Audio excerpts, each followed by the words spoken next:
Esu iš Kauno, mokyklos direktorė pradinės, o mano diplomas yra matematikė.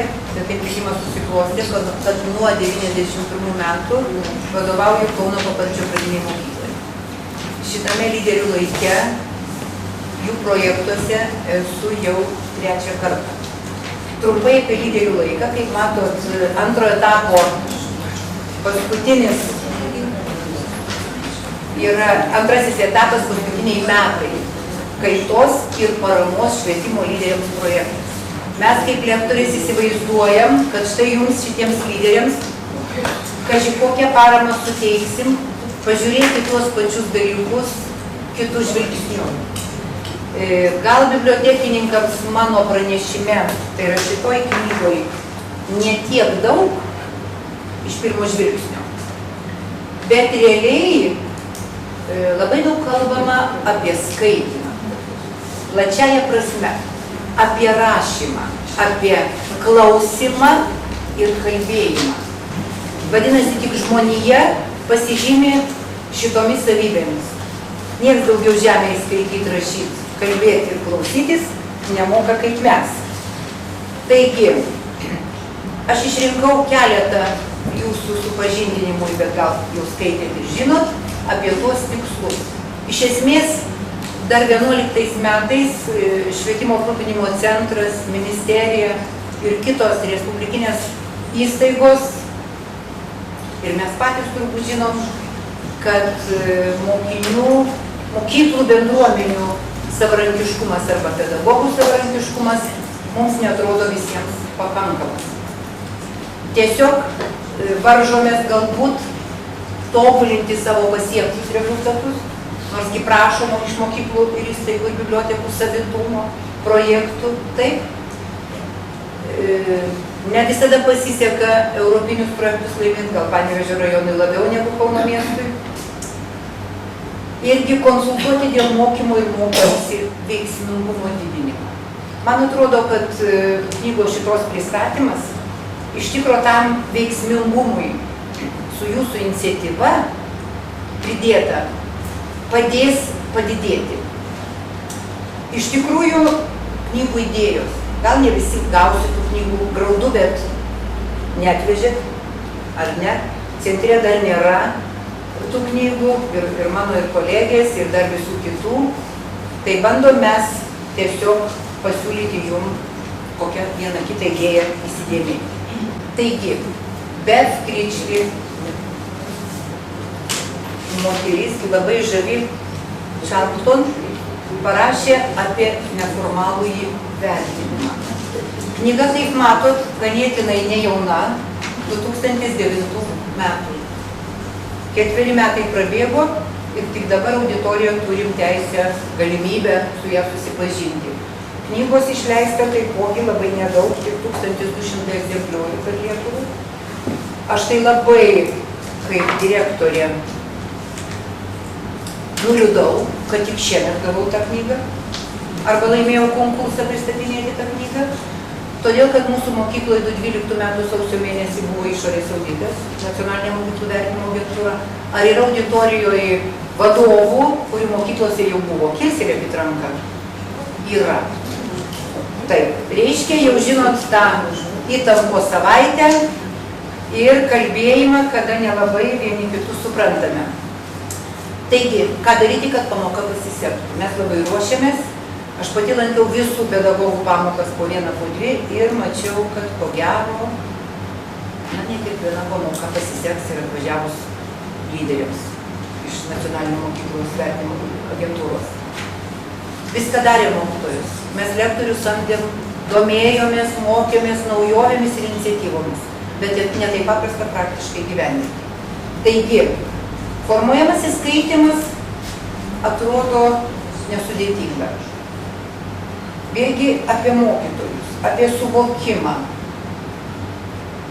apie vertinimą klasėje, galima kalbėti ir apie vertinimą pamokoje, vadovui mokytojo darbą, ar mokinių aktyvumą, ar mokinių veiklą ir taip toliau. Taigi, atkreipkim dėmesį, kad klausti irgi reikia, arba klausimą apmąstyti. Taip, ir nuspręs, kad mes protingi žmonės. Autorė dabar dirba su studentais, su specialistais. Ji teigia, apibendrindama savo patirtį knygoje, kad štai dėl kokių priežasčių, dėl klausimų, mąstymo, dėl iššūkių savo ir gyvenimui, bei amžinose diskusijose, debatuose, apie debatus antroji daly kalbės mano kolegė, kaip svarbu kalbėtis. Man labai patiko, kad asmeninė sėkmė, būtent taip ji pasiekė. Lietuviai darboholikai, taip, mums labai svarbu darbas. Kartais sakom, man taip atrodo teoriškai, kad šeima svarbiau, artimieji svarbiau, bet kaip čia pasakius, tiek energijos atiduodam darbui, kad namuose kaip ir lieka jos mažiau. Todėl knyga yra apie tai. Dažnai klausti, mokyti vaikus klausti, kolegas, tarpusavėje kalbėtis apie klausimus, autorė teigia, kad pasiseks 16 proto įpročių palavinti. Taip trivialu atrodo, tik klausi ir tarsi tapsi atkaklesnis, tarsi mąstysi daugiau. Man asmeniškai vis dar suvaldyti savo impulsyvumą sunkoka. Galvoju, o taip, jeigu pedagogai ar mokykloje, ar universitete būtų padėję suvaldyti man arba leisti klausti. Kaupti duomenys pasitelkus pojūčius vėlgi nėra įprasta. Man atrodė, kad apie pojūčius iki šiol reikia kalbėti su psichologais. Jie tik tai čia visagaliai, pasirodo, pačiai reikia daugiau domėti savo pojūčiais ir asmeniniu gyvenimu ir klausyti įsijautus siekiant suprasti. Koks yra svarbus dalykas klausimas. Daug apie tai autorė pateikia pasaulio tyrimus, bent europinius. Diegti naujoves. Kokių čia tų naujovių? Toj klasikiniai mokykloje pridiegsi arba bibliotekai. Iš tiesų tos naujovės. Bet naujovė nebūtinai turi būti respublikinio lygio, miesto lygio, negali būti bibliotekos gyvenimo lygio. Tik nei pernai, nei užpernai to nebuvo, dabar sukūrusi. Pavaduotojas darbe vėlgi gali būti kažkokie projektai, kažkokie tinklai su kaiminė mokykla ir taip toliau, ir tai jau bus naujovė. Drąsiau įvardinti naujovės. Na va, atsakyti su nuostabai susižavėjimu vėlgi labai toks gražus protoj dalykas į kritiką. Kaip mes kritikuojame, kaip mes ginčiamės, kaip mes nemėgstam tie lietuviai, mano manymu, priimti kritiką su nuostabai ir susižavėjimu. Nu, nemoku ir ką čia pasakysi. Na, užčiuopti humorą man sunkoka. Kai kuriems žmonėms šitiem labai pavydžiu, manau, kad pamokius mokinius užčiuopti humorą. Kolegas, gal nebūtų konfliktų ir nebūtų tos niurzgėjimo ir nuotaikos liūdnos, jeigu mes gebėtume labiau. Ir aišku, 16 nesiliauti nuolat mokytis. Aš manau, kad tokį rytą, trečiadienio, nuo savo darbų jūs čia pakviesti, nesipriešinę ir savo norų atėję, tiesiog kelia džiugesį. O jeigu buvo kitaip, tai tikrai džiaugiuosi, kad atėjote mokytis.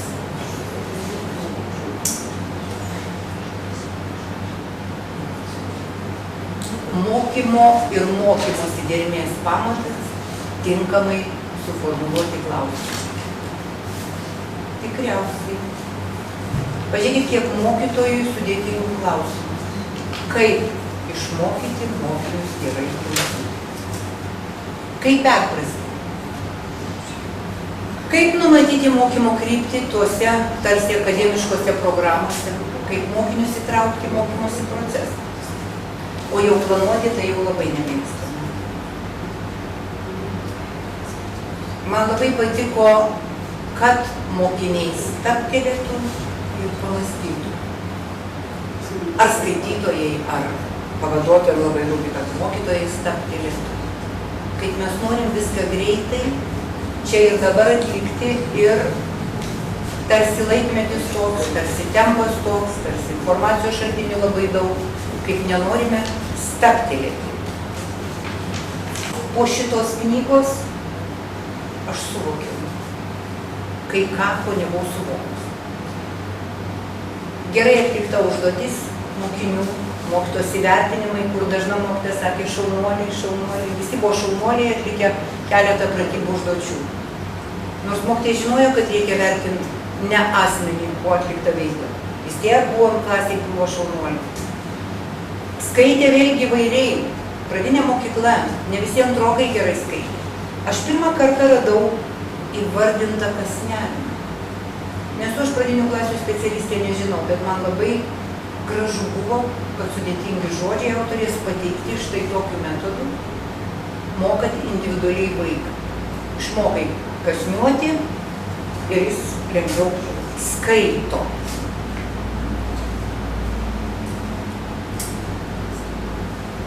Gardner kalba apie malonumą.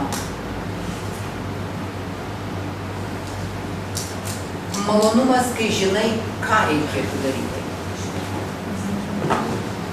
Yra naujas antras dalykas, tai yra srautas. Štai šitas autorius, Csikszentmihalyi, dar 1997 metais europiniai literatūrai įvardino srautą. Srautas pagauna žmones. O realiai mūsų kultūroje vertinimas, kaip mato, turi įvairių prasmių. Dažnai negatyvių. Kažkodėl mes manom, kad jeigu mus vertina, tai gal už tai, kad neteisūs esam.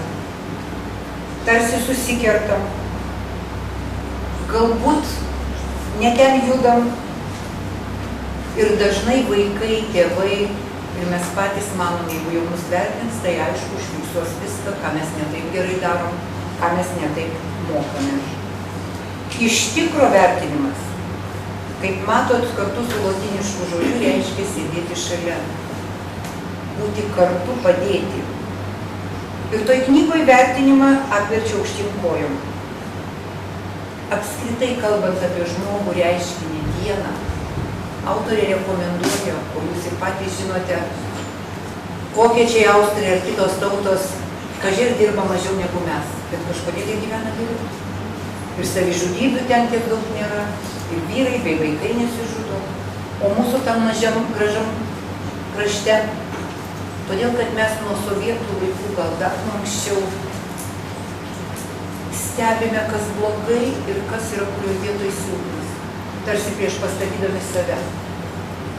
Klaidą pastebėti, trūkumą nėra išminties, bet tarp to, kur jokio grožio, kur lietus, kur žmogus, nereikšmingas, pilkas, pastebėti jo stipriasias ypatybės, tarsi jį pastiprinti. Nereiks nei psichologų, nei vaistų nuo nemigos tada žmonėms. Ar tai būtų šeimyniniai santykiai, ar mokytojas ir mokinio, ar pavaduotojo ir pavaldinių, vadovų ir pavaldinių. Stipriosios savybės suteiktų saugumo jausmą, savivertės stiprinimą. Taigi ieškokime to visur ir visada. Mokytojo vaidmuo. Kaip dažnai, sakykime, mūsų mokykloje buvo toks atvejis interpretavimas. Pirmokėlis spalio mokytojų dienos proga, penktadienį, kaip aš juokauju, sumušė kitą pirmokėlį. Mokytojai rašė pastabą. Jis ir anksčiau mušėsi, ale. Jūsų sūnus sumušė ten tokį ir tokį vaiką. Mama atėjo pakraukusi. Ji turi dar vieną mažiuką 3 metų, su tuo mažu vaiku, visa drebanti dėl to, kad gavo tokią pastabą. Mokytoja atbėgo pas mus irgi visa jėto, kaip ten buvo, kas ten buvo. Na, tą dieną nieko mokytojai nesakiau, bet dabar važinėdama su kolegė kalbamės. Nu, ką jį padarė? Nu, jį konstatavo faktą. Iš tikro berniukas sumušė berniuką. Bet ką jį to pasiekė? O su mama bendravimas buvo anksčiau sudėtingas. Aš galvoju, jinai painterpretavo. Vietoj to, kad jinai 3 dienas po pamokų pasilikus tą pirmoką pasiaiškintų situaciją dėl to mušimosi, pamokytų jam galbūt išvengti provokacijų, o vėliau su mama ar tėčiu ar abiem kalbėtųsi apie berniuko ugdymą, padėjimą jam išvengti impulsyvumo. Jie tiesiog konstatavo faktą. Bet kaip mama tą patį impulsyvumą parodė mokytojai, oi, kaip jie žemę susupavo po kojomis. Tai vėlgi, neteisti, nedaryti skubotas išvadas. O, kaip matot po kasdienio darbo, pokalbiai. Ir įsidėmėti, ką mokinys daro gerai. Valio. Dabar veiksmingas klausimas. Kaip aš džiaugčiausi, jeigu man pavyktų iki pat pabaigos su jumis sukurti jaukią atmosferą. Pasikliauti jūsų kokiom tai refleksijom, nes visi turim patirtį unikalią. Ir iš tikro, ir vaikam aš jau ankstėliau tą mintį kalbu, klausom visi, bet ar girdim, žiūrim visi, bet ar matom. Taigi, neužmirškime fiziologijos, ausis dvi, o burna viena. O iš tikro, kartais atrodo, kad burnos keturios, ausis vos viena, su mokytoju, su pamokoje. Benefisas mokytojo. Skaitimas. Mokytojas turi labai įdėmiai klausytis. Nereikia klystančiam vaikui, sako autorė, pateikti užuominų. Kaip sudėtinga išlaukti ir užrašuose pasižymėti pastangas. Siūlo štai tokius užrašus, nors kas mėnesį. Pasižymėti.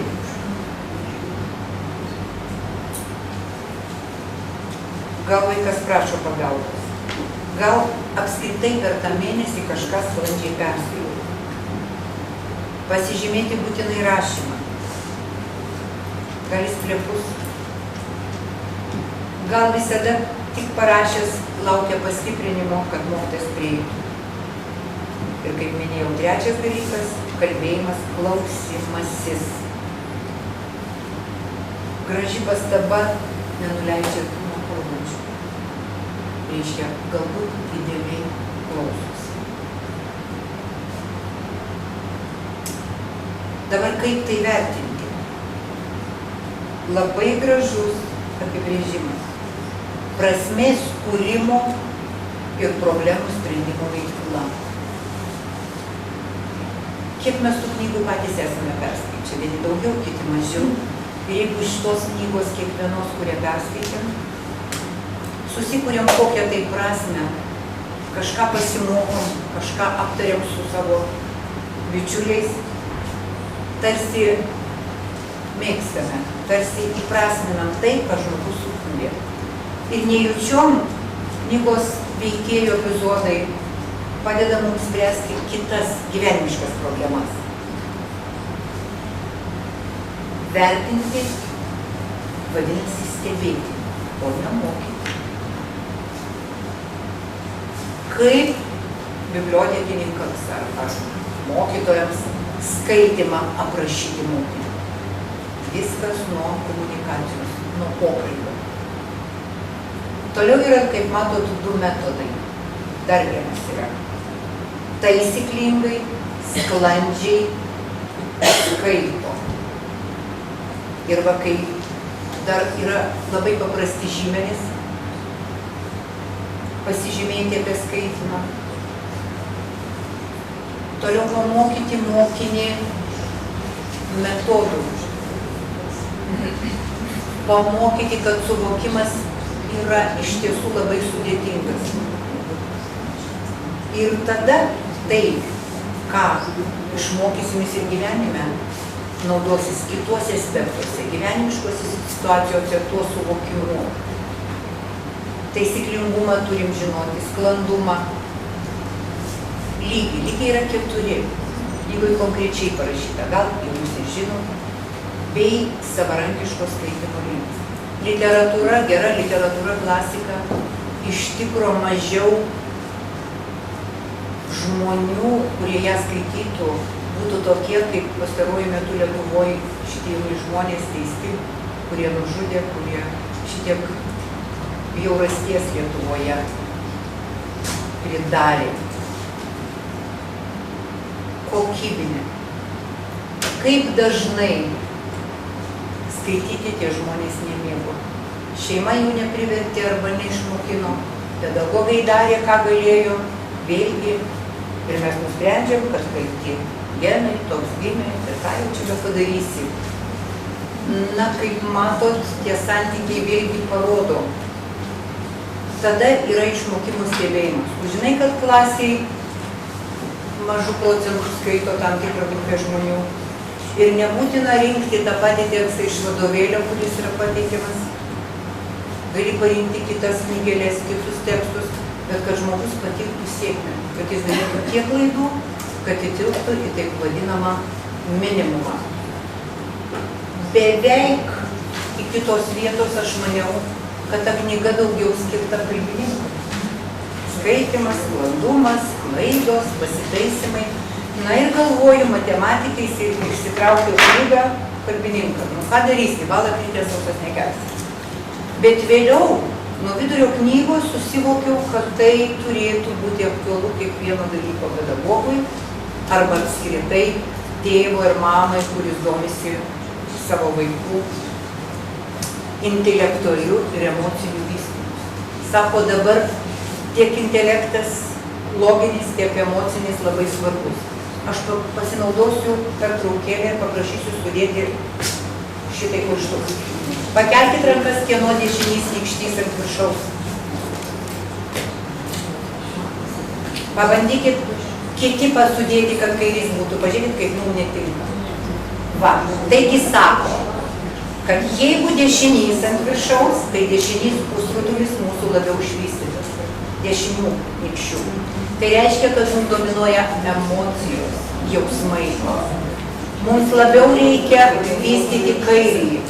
Su genais iš tėvelių, iš protėvių gavom emocinį, romantiką, lūkestį. Mes labai jautrus jausmams. O va tie, kurie turi kairį rankį, kairį nykštį, jie logiški, dalykiški, jie geriau ten viską susiskaičiuoja. Jiems reikėtų labiau jausmingus filmus žiūrėti, labiau domėtis romantiką. Taigi, taip yra skirta jūsų pusrutuliai, nieko čia nepadarysi. Tačiau į sklandumą taipogi reikia kreipti dėmesio. Skaitimo lygis. Mokymo lygis tai palankiausios sąlygos. Tokias pamokas, kur mokymas atitinka mokymas. Va ir ta vertinimo agentūros pedagogai, tikrintojai gudrus buvo. Jie prisiskaitė knygų ir žinojo ir sakydavo, na taip, jūs dirbot, bet neatitinka. 20-25 metai stažas, gerai vaikus paruošė, atsisėdė moteris per savaitę, nustatė 3-4 pamokas, kad mokymas neatitinka mokymasi. Nu, nesiginčysi, taip sakant. Bet dabar jau sutinku. Vėlgi turėtų kasmet pagrindiniai mokytojai, auklėtojai ir kas tik gali, ir taisyklingumą, ir sklandumą, ir pastabas apie kiekvieną vaiką pasidaryti. Prašė mūsų tokių lapų, nu neturėjo. O ir privers nežinau, kaip reiks, tai yra sumotyvuoti kolegas, kad jie rašytų. Jiems tiesiog atrodo, kad žodis visagalis, pasakiau ir kam tie skaičiukai, ir kam tie argumentai. Vagi kaip 3 ženklai – prasmė, struktūra, vaizdinis atitikimas. Ar šitus dalykus mokinys, nesvarbu, ar jis pradinukas, ar jis pagrindinio tarpsnio, ar jis gimnazistas, ar galų galiai suaugęs, kaip jisai vaizdinius kuria. Ogi suvokimas. Mes tai aišku visi katinėliai, ar ne? O mus mato mūsų viršininkai, mokiniai, kartais ir liūtais. Štai kas yra suvokimas kito žmogaus. Aš irgi save įsivaizduoju tokiu katinėliu. Ogi kaip tą suvokimą vertinti? Tai yra įvairiai strategija. Be emocijų nieko. Be veiklos.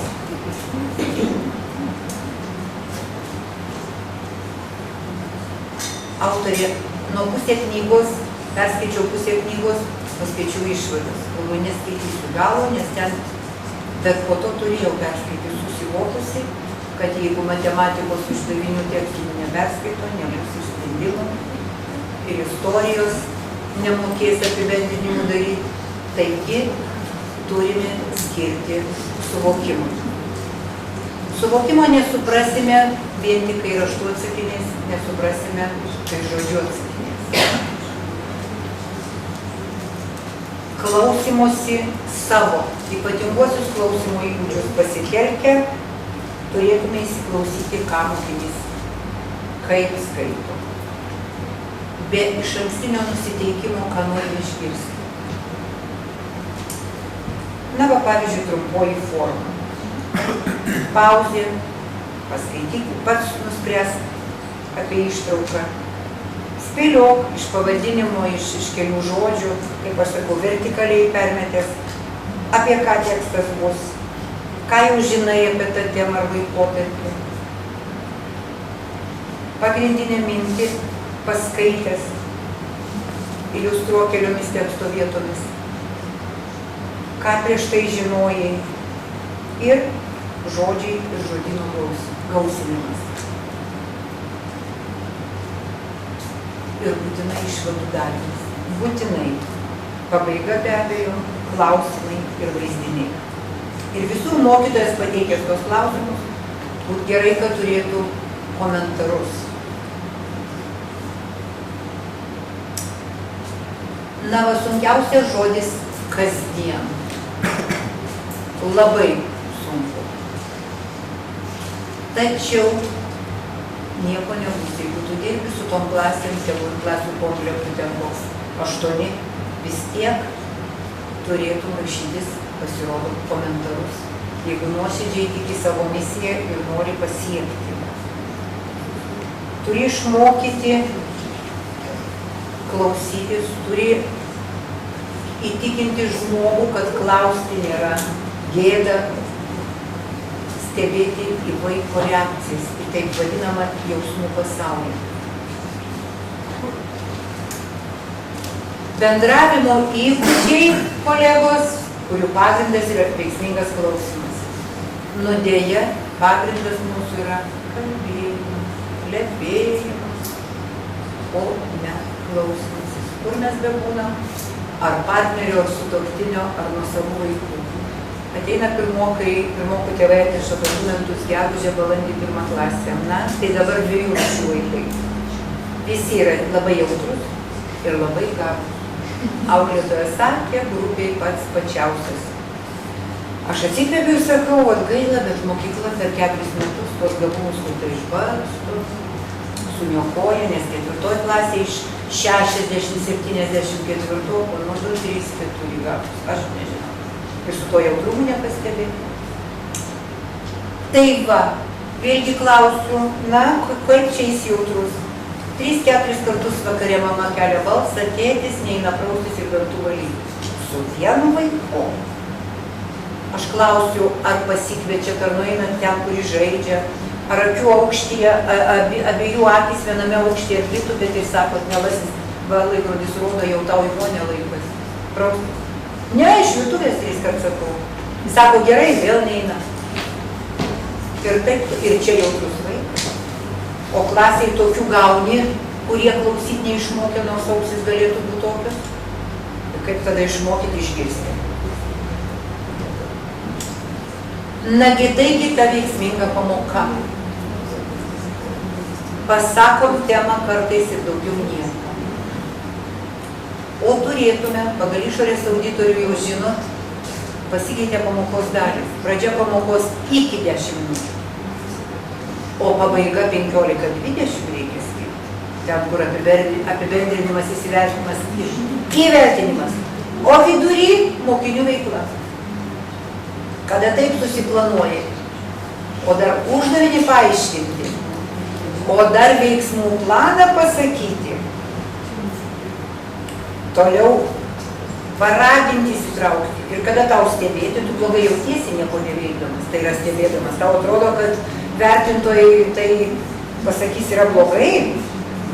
Mokytojai dažnai prieš atsakydami lukteli, pasirodo net kelias minutės.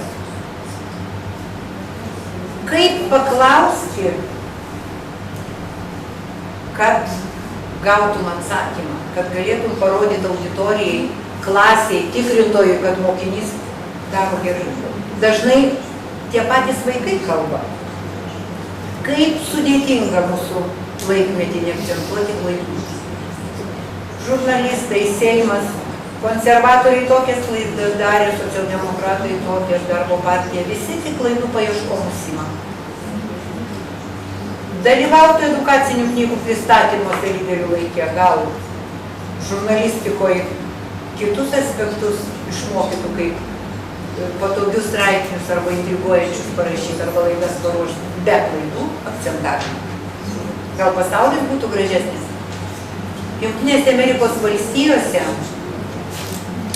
jeigu už didelio prekybos centro, ale Maxima, Rimi arba iki, kaip jūsų Panevėžy yra, jeigu vyksta vagystė, drausta žiniasklaidoj, laikraščiuose, kur paskelbti, kad iš tos gatvės niekas apie tai, kas ką pavogė arba kieno sūnus ar brolis pateko į avariją, jie niekas tokių faktų neskleidžia. Lygiai taip pat kaip nepornografinių moterų ir vyrų nuotraukų žurnaluose. Tiesiog tai neetiška, tai privatu, o pas mus vienose laikraščiuose, vienose portaluose tik tai inicialai, o kitur žiūrėkit pavardė. Tiesiog ardo iš vidaus žmogų. Nu atsitiko, tai jo problema, bet ne viso šalies, ne viso miesto, ne viso Seimo. Taigi tos klaidos neakcentuoti. Dabar kaip užmegzti postūmį duodantį dialogą, turėtų būti pamokos svarbiausias dalykas. Pagarbiai dalyvauja diskusijose, debatuose. Tos pagarbos, apie ją mes daug kalbam, visur, bet rezultatas. Man buvo nauja ir įdomu, kaip mokytojui arba administracijai, tarkim, kokį renginį organizuojant, kokį seminarą, mintyse žymėtis žemėlapį. Juk norim, kad kalbėtų tie, kurie flegmatiški, kurie užsidarė, kad jie kartais pasakytų savo išlaikytą kitokią nuomonę. Todėl rekomenduoja paišytis įdėmiai linijas, nuo vieno kalbančiojo iki kito. Kada diskusija įsirutuliuoja, jau tu pastebi ir įsimeni tuos 6 ar 7 ar daugiau mokinių vardų. Ir tai padarius 2 ar 3 kartus, autorė sako, galutinė informacija stulbinama. Tie patys kalbantis mokiniai. Galbūt ne tokia tvarka, tačiau, ogi šitie tikrintojai pastebėjo. Vienoj pamokoje tie patys, kitoj pamokoje tie patys. O mokytojas ir ramus diskusijai vyko, vaikai atsakinėjo į klausimus gražiai, argumentuotai, vadinasi, nėr čia ko bijoti. Bijoti nėr ko. Tačiau turėtum mokytojų taikyti metodus, kad kalbėtų ir kiti. Vagi, nekalbantis, nemokantis įtikti mokytojui, jaučiasi nesmagiai. Vėlgi, klimatas, atmosfera yra labai svarbu. Kaip matot, kokie pastebėjimai. Išlaikyti loginę diskusijos giją, nenukrypti nuo temos, veiksmingai klausytis, formuluojant klausimus pasiremti surinktą informaciją, patvirtinant ar pakeičiant nuomonę pasitelkti sukauptą informaciją, aiškiai formuluoti, parodyti, kad paisoma klasės nuomonės. Tiek mokytojų, tiek diskusijos dalyvių. Mokėti atsakyti taip svarbų klausimą, kodėl aš taip manau. Kas yra nuomonė? Kaip mums įperša žiniasklaida, kad nuomonė nėra svarbi? Vieno politiko tokia nuomonė, kito politiko trečiokia nuomonė, nu ir gerai, faktai kalba ką kitą, o tas nuomonės išgirdom ir užteks. Pažiūrėkit, ką kalba autorė. Nuomonė nėra atsitiktinė mintis, jokių būdų. Kažkokią turim kiekvienas kitą asmeninę patirtį. Vienas temas išmanom labiau, kitas mažiau. Turim ir kitų žmonių nuomonės. Ir ne visada sakydami savo nuomonę atstovaujam tikrai savo tai vienintelį. Taigi, raštingumas. Reikėtų mokyti vaikus, arba tie mokėti pildyti jų raštingumo žurnalą. Visame kame ruošia mokinius gyvenimui, kaip dažnai dalykinė informacija vadovėliuose, programuose, ne taip, kaip Europos šalyse susijęta su gyvenimiškom situacijom. Dabar apie grupinį darbą, kurį mes mėgstame, jūs va čia dabar dvi grupelės susėdė. Grupiniam darbe reikia įgūdžių. Va, pažiūrėkit, kokie gražūs galbūt mūsų gimtadieniam treniravimo supratimai. Mes kažkada, nežinau, tikriausiai jūs žaidėm ant lapuko tokį sukdavom žaidimą, rašom kas, miškas, su kuo, su dėdė, kaip, racionaliai, kur, ant stalo, kada, žiemą, ką veikia ir taip toliau, paskui skaitom ir juokiamės, ar ne? Pasirodo, tai vėlgi yra komandinio arba grupinio darbo treniruotė visai tinkama. Tada dar, jeigu aplimpa kiekvieną klausimo atsakymą klipdom kokia tai istorija, gaunasi tikrai gražus apsakymas linksmas. Dar viena treniruotė piešinys. Vienas piešia puslapio viršuje kaži ką, o kiti paeiliui, kiek jų bebūtų 4, 5, 6, užbaiginėja piešinį. Ir žinoma, visiems teigiama emocija. Dabargi jau vaikus, kaip ir pats vertini grupinį darbą, pamokyti ir juos ne tik klausytis pasyviai, bet klausytis vertinant. Taigi, aktyvumas, gebėjimas kitų klausytis, krūvio pasidalinimas ir be abejo kitų grupės narių svarstymą. Kaip dažnai mišrią grupę sudarai, 2-3 aktyvus, porą neturinčių autoritetų arba šiaip pasyvių vaikų, tai jie tik žiūri, ypač merginos aktyvios ir neleidžia nei žodžio pasakyti, o jeigu ką pasako, tai žvilgsnį metį ir toliau pačios save rodo. Dažnas toks. Arba vaikinai būna, kaip aš sakau, poloniškai gražus ir viskas. Vėlgi, vieni mes mėgstam gražiai rašyti, kiti mes mėgstam plepėti. Autorė klausė, ar vienos rūšies žmonės nenusipelno galimybės mokykloje per 12 metų išsiugdyti gebėjimą reaguoti ir bendrauti ir tais kitais iš prigimties, kaip kad mums su tais nykščiais nepriimtinais būdais. Ką mėgstam, kas gerai sekasi, visada norime aktyviau reikštis. Tie, kur diskutuoja, turėtų labiau būti mokomi rašyti. Tie, kur rašo, kalbėti. Ir vėlgi aš kalbu apie srautą. Noriu grįžti gyvenimiškai situaciją, tikriausiai ir jūs, kaip ir kauniečiai, rinktinės krepšinio varžybą žiūrėjom, taip? Slovėnijoje. Pažiūrėkit, buvo rungtynių, kur viskas ėjo, kaip aš sakau, ir autorė kaip sviestų padėjo. Ir tritaškai krito, ir baudų nebuvo, ir komandinis darbas. Pagal šitos moters teiginį, pagal tą knygą žmonės apėmė srauto būseną. O ten, kur to srauto niekas dėl įvairiausių priežasčių nepagavo, ten ir dėjusi, vos laimėdavom 1-2 taškais. Ir visi tie patys talentingi, visi geriausi Lietuvos krepšininkai. Vėlgi, srautas yra, srautą reikia pajusti, srauto reikia išmokti. išmokyti žmonės atpažinti tą būseną, kai visi kartu. O tai pasirodo senas dalykas. Dabar dar vėl apie tą savarankišką skaitymą. Mokyklose, bibliotekose ir kitur. Galimybė pačiam pasirinkti knygą pasirodo labai stulbinanti, gerai veikia. Turi būti ir knygų būtinai susijusi su mokomuoju dalyku. Nėra tos prievartos pasaulyje, kad būtinai tik tas ir tas perskaityti. Gali rinktis. Pas mus kažkaip mažai to savarankiškumo, mažai rinkimus. Ar to autoriaus, ar tos knygos. Svarbiausia akcentuoti, kad savarankiškai skaitytas laikas yra naudingas. Nebūtinai žaisti kompiuterinį žaidimą, nebūtinai skaityti portalus.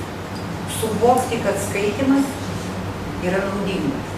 Kaip to pasiekti? Nagi, aš sakiau pavaduotojai, ko gero mes darysim naujovę. Pažiūrėkite, kasdien ar kas savaitę yra numatytas laikas savarankiškam skaitimui. Nu gražu. Visi mokytojai, mokiniai, pagalbinis personalas, pradžiai savanoriai, o vėliau ir visi tam tikrą laiką, tam tikrą pertrauką, tam tikrą pusvalandį, visi skaito savo pasirinktą lektūrą. Ir tarsi gaunasi, kad tai yra svarbu. Norėčiau aš savoje mokykloje pabandyti, jeigu pritarančių bus. Dabar be abejo bus problemų ir yra per sudėtingos knygos. Arba vaikai tinginiauja. Iš tikro edukacinės literatūros leidėjai, nežinau kaip yra bibliotekose, o bibliotekininkės turi laiko per pamokas, kaip aš sakau, per pertraukas tik daug, galėtų parūšiuoti, padėti mokytojams. Nes yra žemesnių lygio. Nesvarbu, kad tu 8-okas, o skaitai gal kaip 5-okas. Panašių, bet tada galbūt vaikas skaitys pagal savo sėkmės lygius. Jis ir prasmę supras, ir pasitars su mokytoju, su bibliotekos vedėju, pasidalins mintimis. Vyks kažkas, kitaip sakant, kad žmogus grįš iš užribio ir įsitrauks į šitą skaitymo, naudingo laiko, praleidimo žaidimą.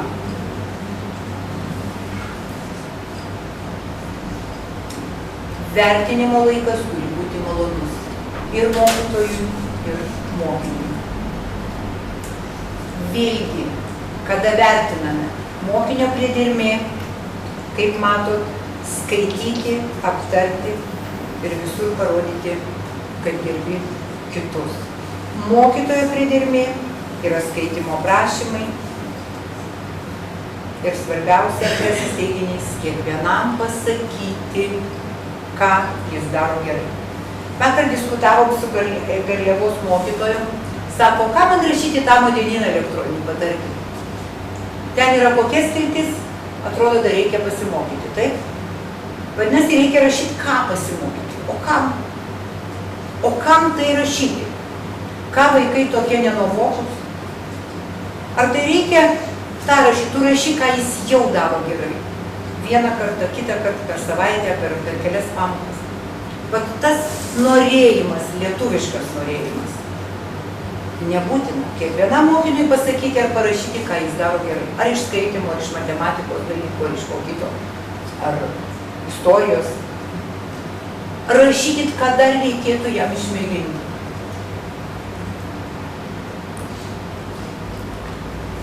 Toliau tarpusavio komunikacija su vienmečiais. Tai yra labai svarbu. Žinom patys, kaip mums svarbu mūsų lygio žmonės. Gal neįsim su troleibusų vairuotojais ar autobusų ar sunkia svoriu kalbėtis. Mums svarbu su pedagoginė bendruomenė diskutuoti. Lygiai taip pat ir mokiniams. Atrasti pasikalbėjimo minutės, sugalvoti, kaip kalbėtis. Kelios mokinių mintis. Ne visi suprantame, kad tikrovė yra kitokia ir mūsų dar laukia tokias. Labai išmintinga mintis. Sėkmė daro kelionę vertą tų pastangų. Nė nenumaniau, kad turiu galvoti, ką skaitau. Iš tiesų svarbiausia yra suvokti teksto prasme, o ne vien taisyklingai perskaityti žodžius. Dabar, kai galiu skaityti ne tik tai, ką liepia mokytoja, skaityti man patinka. Skaitimas veža. Tolesnės pamokos. Dabar jau įgūdžiai. 12 štai tų strategijų. Ir vaikus, ir tėvus, ir patys turim išmokti, pripažinti stipriąsias ypatybės. Nagi kolegos, muzikinė pertrauka. Po 2 garsiai savo gerasias savybės. Prašom. Iš eilės. Rekomenduoju. Nežinau, kiek metų, bet kai pagalvoju, iki 20 metų tiek norų turėjau, tiek svajonių. Įsipildė, kažkaip kaip nedaug. Nuo 20 iki 30 dar daugiau. Nepasiekiau to Elbruso viršūnės anika. Nuo 30 iki 40 vėl norėjau. Dabar jau daugiau kaip 55 ir galvoju, saulelė vakaro, riedu į pakalnę. Ir jeigu dar pamiršiu, ko noriu, taigi ir numirsiu neišpildžiusi jų. Taigi linkiu visiems norėti ir pasiekti. Išlaisvinkit savo aš, savo gerasias savybės visur ir visada. Tai nėra savęs išaukštinimas prieš kažką, tai nėra palyginimas. Jeigu pasakysiu, kad aš nuoširdį ir savo graži, tai kas nors pasikeis? Patikėsit, kad nuoširdesnė arba gražesnė? Jums visai tas pats, kokios mano savybės, geros ar. Bet man pačiai kur kas geriau žinoti, kad aš esu, taip sakant, nuoširdį ir graži, savo. Ir dar 9 galiu dabar ir 18 išvardyti. Nebijokite progai pasitaikius. Išlaisvinti savo aš. Taigi, stipriosios ypatybės. Ir pirmin. Tada galėsime nustatyti, kas yra svarbu pagal savo matą. Ir taip toliau. Išmokysim ir vaikus daryti išvadas. Ir klausimą iškelti, ir prasmę. Ir susikurti tų jutiminių vaizdų. Ir paprognozuoti savo likusių norų. Galiu dar daugiau atsiras. Ir išvažiuoti į Paryžių, kas nebuvo. Ir nusipirkti tą ir tą rankinę. Ir žmonai padovanoti nežinau ką, kelionę su drauge, savaitgalį, į Druskininkus, tarkim, ir taip toliau.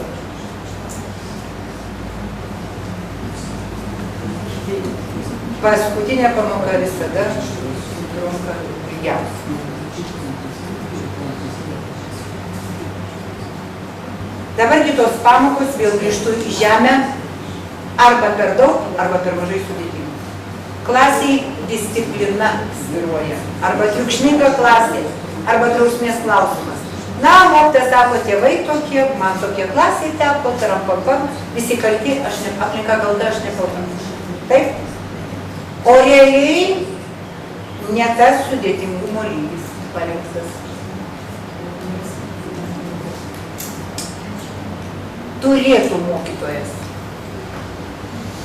pagalvoti apie perspektyvą, apie žinomus su naujais. Turi ir gabūs vaikai gauti peno ir darbo, ir tie patys pačiausi, kurių ir testus mokytas daug gali. Bet nežinau, kodėl jis nenori, kaip kolegos nelabai norėjo kažkokius du savo tobulus bruožus, jie turi jų daugiau, kiti oi kiek prisakytų. Taigi pažiūrėkite apie trečiokus. Skaitimas man kaip filmas. Neskaitydamas įsivaizduoju tekstą galvoje, o tada narplioju, ką reiškia tas vaizdas. Skaitimas leidžia matyti dalykus skirtingai. Skaitau ieškodamas atsakymų, bet kai baigiu skaityti, klausimų iškyla dar daugiau. 10 atsakymų. Kartais susipainioju, bet skaitydamas toliau atrandu, kad viskas atsistoja į savo vietas. kolegos susipainiotų gerom savybėm. O jeigu dar išeidami į pertrauką man jas pasakysi, tai žinokit, viskas atsistos į savo vietas. Galiu keisti nuomonę apie vairius dalykus. Turiu suprasti, kad kartais tai, ką skaitai, nėra tikra. Turi mokėti įsiaiškinti, kaip dera galvoti. Čia mintis, kada rodo apie ryšį tarp mokinių ir teksto. O štai kitokios. Šiuo atveju 8 mintis. Aš skaitau gerai, tik nesuprantu, ką skaitau. Tiesiog nematau prasmės skaityti. Kiek daug tokių mokinių baigė 12 klasių. Mieliau meistraučiau, nei skaityčiau. Man nesiseka skaityti, reikia prisiminti per daug žodžių. Kai tik ką nors perskaitau, iš karto užmirštu. Taigi visa kas yra dėlionė. Skaitimo, rašymo, kalbėjimo, ir klausimo. Visas pasaulis tobulina pamokas. Visų dalykų. Lietuvių kalbos, fizikos ar belekokių dalykų. Vis tobulina.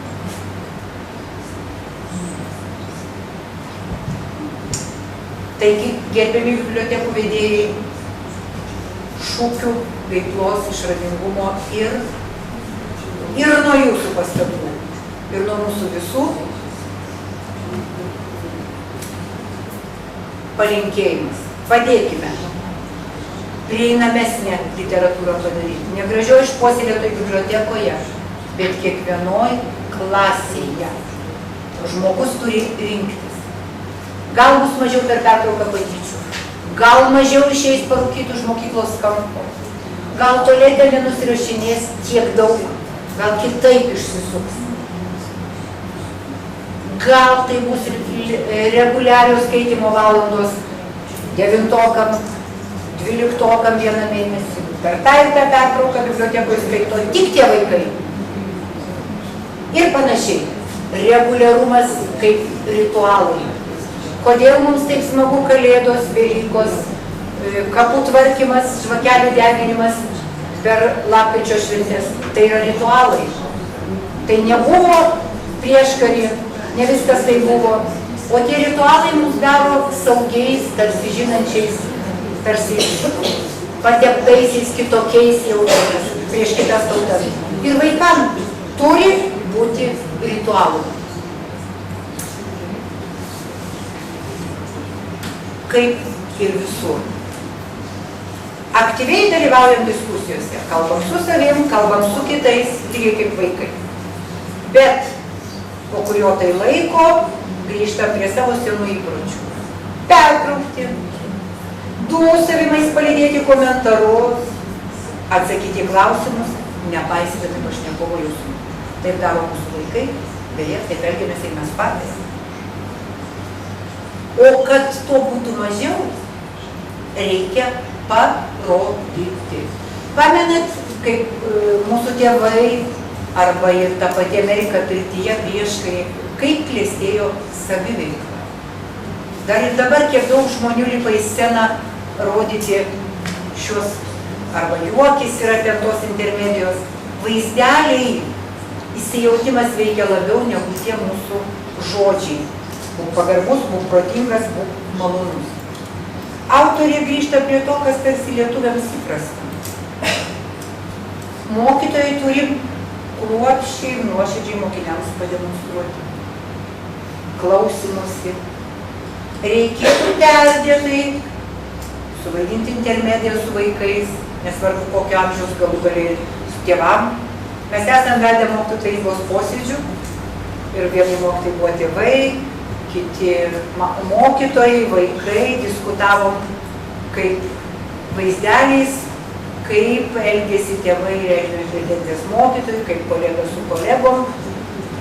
Turėjom pedagoginių situacijų labirinte tėvų susirinkimus, surašėm tėvams situacijas, liepėm komentuoti, kaip pasielgs, sumaišėm tėvų komiteto narius iš įvairių klasių, paskui pristatinėti ir suvaidinti tikrai turėjom gerą laiką praleistą vakarais. Taigi, reikėtų perdėtai pavaizduoti, ką reiškia nemokėti klausytis. Galėčiau, bet kitą kartą. Ką nors nevinėsi, perklausyti pasakojimą, pradėti pasakoti savo istorijas ir panašiai. Egzistuoja 5 pirštų taisyklė. Vėlgi maža pertraukėlė ant šitų lapelių, prašysiu vienos rankos, tai savo pirštelius apsigriežti. Paskui pasakysiu, ką tu ją darysi. Savarankiško skaitimo lygis paremtas 95% skaitymo taisyklingumu. Kaip tai vaikams pasitikrinti? Skaitant, padėti pirštą ant stalo kaskart, kai susidarima su sudėtingu žodžiu. Sudėtingas žodis yra toks, kurio nesupranti arba nepajėgi užkoduoti. Jeigu perskaitęs mažiau kaip 100 žodžių, ant stalo padėsi visus 5 pirštus, knyga tau bus sudėtinga. Mokiniai turi pažinti įvairių žanrus, ne tik pasakas ar romanus. Mokinių dažnai prašoma, radus frazę ar sakinį, kuris juos priverstų stabtelėti ir pamastyti, nusirašyti kaip citatą, nurodant puslapį, ir įsidėti į įmonę.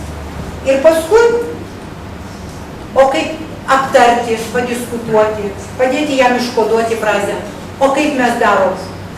Sąrašas bent mūsų mokykloje, vardai ir pliusiukus už klasinio skaitimo. Atneš parodyk sąsiuvinį, ar papaišiai, ar aprašiai, ten koks veidės. Gal tai yra gerai, nežinau, bet jau dabar netai populiaru, anksčiau taip mėgtas už klasinį skaitimą.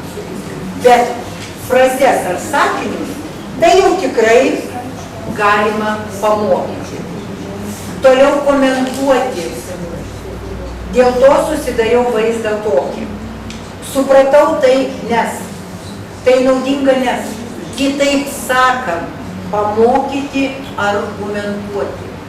Tai, ką tu sakai, turi pasakyti, kodėl. Nors klausimas, kodėl, yra agresyvus šiaip iš psichologinių ir emocinių dalykų.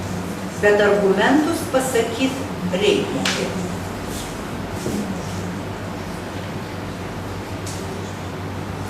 Va taip planuojant, sako autorė, kada tu atsižvelgi įvairius dalykus, truputį komunikuoji, stebi vaikus, pats demonstruoji klausimo strategiją.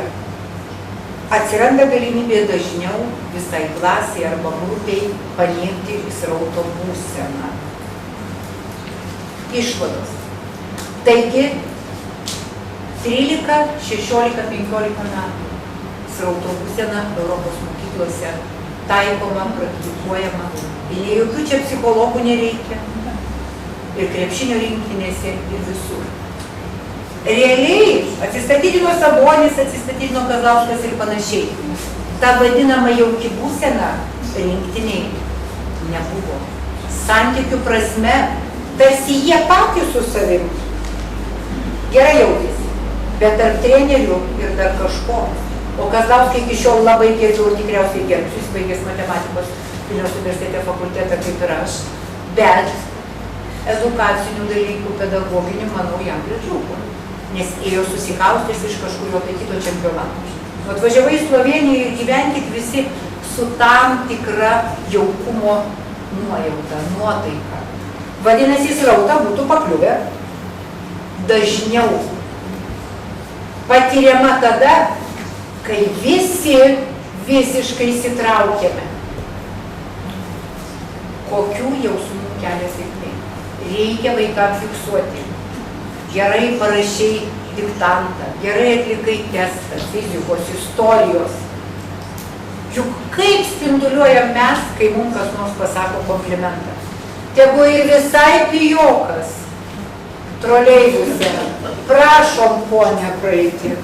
Jūs šiandien graži. Ir aš išliku jau kitaip iš to troleibus. Stebiuosi, Dieve, ar tai reikšminga frazė?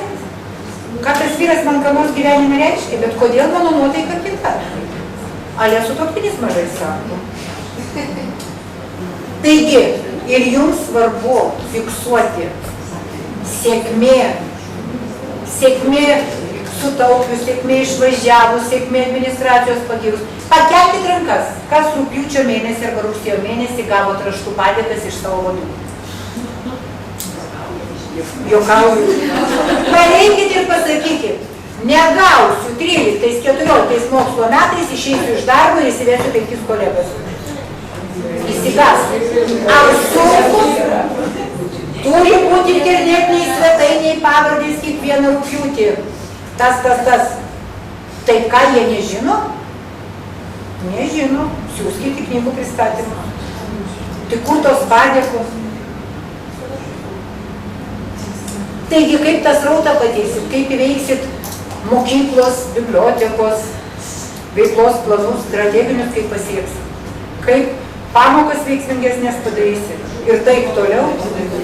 Sėkmės jausmo neaptikau Panevėžy. Ką atsakinėjo žmonės? Skaitymas įtraukia tave į knygą ir veikiai kalbasi su tavimi. Skaityti jėga. Man tai lyg žiūrėti filmą. Skaityti tai suprasti žodžius ir žinoti, kad tau patinka juos apmąstyti. Ačiū Dievui, aš moku skaityti. Nežinau, ką daryčiau ir nemokėčiau. Iš tiesų. Skaitimas nepanašus į darbą, jis panašus į poveikį. Linkiu sėkmės, va tada srautas bus greitesnis. Tai savo meilės kalbas pažinsit ir artimo. Jis bus jausis mylimas ir jūs labiau įnirsit į srautą. Kolegos, refleksijos. 5 pirštai. Po vieną žodį apie tai, ką jaučia dabar po šitos knygos pristatymą.